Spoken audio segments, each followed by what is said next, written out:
Exercise 3A आज हम इसका करेंगे क्वेश्चन नंबर 5। तो क्वेश्चन नंबर 5 है कि right whether the following pair of fraction are like और अनलाइक। कि हमने इसमें से देखना है कि कौन सा लाइक फ्रैक्शन है और कौन सा अनलाइक फ्रैक्शन है। तो हमें दिया हुआ है यहाँ 3/12 और 5/12। अब हमारे पास जो लाइक फ्रैक्शन होता है उसमें होता है डिनोमिनेटर सेम, यानी दोनों एक जैसे होंगे नीचे वाले नंबर, और जो अनलाइक होगा उसमें डिनोमिनेटर या जो नीचे वाले नंबर होंगे वो सेम नहीं होंगे। यहाँ पे हमारे पास दोनों में सेम नंबर है नीचे, तो हम यहाँ पे इसको लिख लेंगे कि ये हमारे पास है लाइक फ्रैक्शन। बी पार्ट है 10/15 और 12/15, ये भी सेम है, हम यहाँ पे लिखेंगे कि ये भी है लाइक फ्रैक्शन।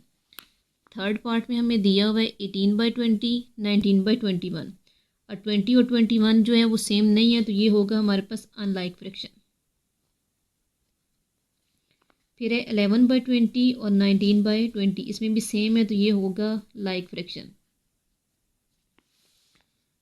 फिर अगला है 6/15 और 8/14, इसमें सेम नहीं है, तो ये हमारे पास आ जाएगा यहाँ पर अनलाइक फ्रैक्शन। 4/9, 4/11 सेम नहीं है डिनोमिनेटर, तो ये भी होगा हमारे पास अनलाइक फ्रैक्शन। इसमें सिर्फ हमने ये देखना है कि सिर्फ हमने नीचे वाले नंबर्स को चेक करना है कि अगर सेम होंगे तो वो लाइक हो जाएंगे, और अगर सेम नहीं होंगे तो वो हमारे पास होगा अनलाइक फ्रैक्शंस। क्वेश्चन नंबर 6 है कि rewrite this fraction so that they have a common denominator. अभी हमारे पास जो क्वेश्चन दिया है उसमें इसके जो डिनोमिनेटर है वो सेम नहीं है, लेकिन हमने जिसको दोबारा करना है और इसका जो डिनोमिनेटर है उसको सेम लाना है। तो पहला क्वेश्चन है 1/2 एंड 1/4। तो हमने सॉल्व करते हैं इसको। तो क्वेश्चन है हमारे पास 1/2 एंड 1/4। अब यहाँ इसको दोबारा लिखेंगे। सिर्फ हमने इसमें डिनोमिनेटर को सेव करना है, तो इसके लिए हम देखेंगे कि 2 के टेबल में 4 जाता है या 4 के टेबल में 2 जा सकता है। 2 के टेबल में 4 जा सकता है, ये 2 2 4 होता है, तो हम इसको यहाँ पे मल्टीप्लाई 2 कर लेंगे। 2 2 4 होता है, जो चीज़ हम नीचे लिखेंगे वही हमने यहाँ ऊपर भी लिखनी है। मल्टीप्लाई करेंगे 2 1 2, 2 2 4 एंड 1/4। सिर्फ हमने इसमें क्वेश्चन में क्या करना था कि डिनोमिनेटर को सेम करना है, तो ये हमारे पास आ गया 2/4 और 1/4। अगला इसका बी पार्ट है हमारे पास 3/5 एंड 7/15। तो हम यहाँ इसको दोबारा लिखेंगे 3/5 एंड 7/15। अब हमने देखना है कि 5 के टेबल में 15 जाएगा या 15 में 5 जाता है। तो 5 के टेबल में 15 जा सकता है, 5 3 15 होता है, तो हम यहाँ लिखेंगे 5 3 15। जो चीज़ हम नीचे लिखेंगे उसको ही हमने ऊपर भी लिखना है 3। मल्टीप्लाई करेंगे 3 3 9 और 5 3 12, 5 3 15 एंड 7/15। तो ये हमारे पास आंसर इसका सेम आ गया, तो ये है हमारे पास इसका आंसर है। अगला हमारे पास सी पार्ट है 2/3 एंड 5/6। अब इसमें हमारे पास 3 के टेबल में 6 जा सकता है, तो हम इसको 3 को देखेंगे 3 कितने ज़ार 6 होता है, तो 3 2 ज़ार 6 होता है, तो हम यहाँ पे इधर लिखेंगे मल्टीप्लाई 2, और ऊपर भी हम लिखेंगे इसको मल्टीप्लाई 2। मल्टीप्लाई करेंगे 2 2 ज़ार 4, 3 2 ज़ार 6 एंड 5/6। इसका भी सेम आ गया, हमारे पास इसका आंसर हो गया इसका। अगला है हमारे पास डी पार्ट है 1/18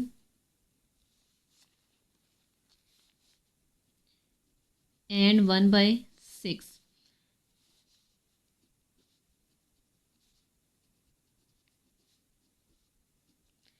अब इसमें भी हमने देखना है कि छोटा नंबर 6 है, तो 6 को देखना है कि 6 के टेबल में 18 जाता है कि नहीं। 6 के टेबल में 18 जा सकता है, 6 3 ज़ार 18 होता है, तो हम यहाँ पे लिखेंगे मल्टीप्लाई 3, और ऊपर भी लिखेंगे मल्टीप्लाई 3। टेबल पढ़ेंगे हम, यहाँ पे हमारे पास आएगा 1/18 एंड 3 1 ज़ार 3 और 6 3 ज़ार 18। ये इसका आंसर है। अगला है हमारे पास ई पार्ट है 3/10 एंड 3/4। अब इस क्वेश्चन में हमारे पास जो दोनों नंबर अलग अलग दिए हैं, यानी ना तो हम 3 के टेबल में 10 4 के टेबल में 10 जा सकता है, ना 10 के टेबल में 4 जा सकता है। जब इस तरह का क्वेश्चन आ जाए कि दोनों नंबर सेम ना हो, एक टेबल में ना कोई नंबर जा रहा हो, तो इसका हम लेते हैं एलसीएम। तो हम यहाँ लेंगे 4 और 10 का एलसीएम। 2 के टेबल से शुरू करेंगे, 2 2 ज़ार 4 और 2 5 ज़ार 10। फिर 2 1 ज़ार 2, 5 ऐसे ही नीचे आ जाएगा और 5 1 ऐसे ही और 5 1 ज़ार 5। इसके एलसीएम हमारे पास आ जाएगा 2 2 ज़ार 4 और 4 5 ज़ार 20। तो हमने इसको क्या करना है कि इसका जो डिनोमिनेटर है वो हमने बनाना है 20। हम यहाँ लिखेंगे 3/10 एंड 3/4। अब 10 के टेबल में देखना है कि 10 कितने ज़ार 20 होता है, तो 10 2 ज़ार 20 होता है। नीचे 2 लिखा है तो ऊपर भी हम करेंगे मल्टीप्लाई 2। फिर 4 के टेबल में देखना है 20 को, तो 4 5 ज़ार 20 और 5 नीचे है तो यहाँ ऊपर भी आ जाएगा 5। मल्टीप्लाई करेंगे 3 2 ज़ार 6 और 10 2 ज़ार 20 एंड 5 3 ज़ार 15, 4 5 ज़ार 20। तो इसके भी हमारे पास नंबर सेम आ गए हैं, तो ये हमारे पास इसका आंसर है।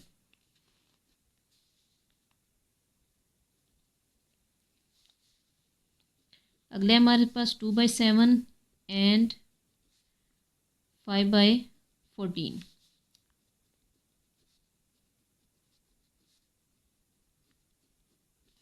अब इसमें है हमारे पास कि 7 के टेबल में पहले चेक करना है कि 14 जाता है कि नहीं जा रहा।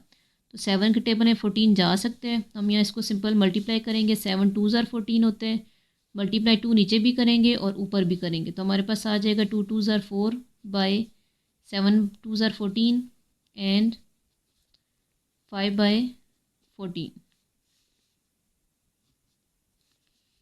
फिर हमारे पास 1/4 एंड 2/5। अब ये भी हमारे पास ऊपर क्वेश्चन ई पार्ट की तरह है कि 4 के टेबल में देखना है 5, तो 4 के टेबल में 5 नहीं जाता और ना 5 के टेबल में 4 जाता है। तो हमने इन दोनों नंबर्स का एलसीएम लेना है 4 और 5 का। तो 2 के टेबल से शुरू करें क्योंकि यहाँ पे हमारे पास 4 है इवन नंबर, तो 2 2 ज़ार 4, 5 ऐसे ही नीचे आ जाएगा। फिर 2 1 ज़ार 2, 5 नीचे चला जाएगा और फिर लास्ट में हमारे पास सिर्फ रह गया 5, तो 5 1 ज़ार 5। मल्टीप्लाई करेंगे 2 2 ज़ार 4 और 4 5 ज़ार 20। तो हमारे पास आ गया ये 20। हमने यहाँ पे अब 20 लाना है, तो अब 4 के टेबल में देखना है कितने ज़ार पे 20 आता है, तो 4 5 ज़ार 20 होते हैं। मल्टीप्लाई 5 नीचे किया तो ऊपर ही मल्टीप्लाई 5 करना है। और 5 के टेबल में 4 ज़ार पे 20 होते हैं, ऊपर भी हम यहाँ लिखेंगे 4 ज़ार 20। 5 1 ज़ार 5 और 5 4 ज़ार 20 एंड 4 2 ज़ार 8 बाई 4 5 ज़ार 20। अगला हमारे पास इसका लास्ट पार्ट है 3/4 एंड 5/6। अब यहाँ पे हमारे पास 4 और 6 दिया हुआ है, नीचे हमने देखना है 4 के टेबल में 6 जाता है या 6 के टेबल में 4 जा सकता है। तो दोनों नंबर एक दूसरे टेबल में नहीं जा रहे, तो हम यहाँ पे भी इसको एलसीएम लेकर करेंगे इसका। तो 4 और 6 का एलसीएम लेंगे हम। 2 2 ज़ार 4 होता है, 2 3 ज़ार 6। फिर 2 1 ज़ार 2, 3 नहीं जाता तो इसको ऐसे ही हम नीचे उतार लेंगे। फिर 3 रह गया तो हम 3 के टेबल से करेंगे इसको। 3 1 ज़ार 3, तो हमारे पास ये आएगा 2 2 ज़ार 4, 4 3 ज़ार 12। कि हमें जो इसका लाना है वो है 12। तो हम यहाँ पे 4 के टेबल में देखेंगे 4 कितने ज़ार 12 होता है, तो 4 3 ज़ार 12 होता है। मल्टीप्लाई 3, ऊपर भी करेंगे मल्टीप्लाई 3। और 6 2 ज़ार 12, मल्टीप्लाई 2, ऊपर भी करेंगे मल्टीप्लाई 2।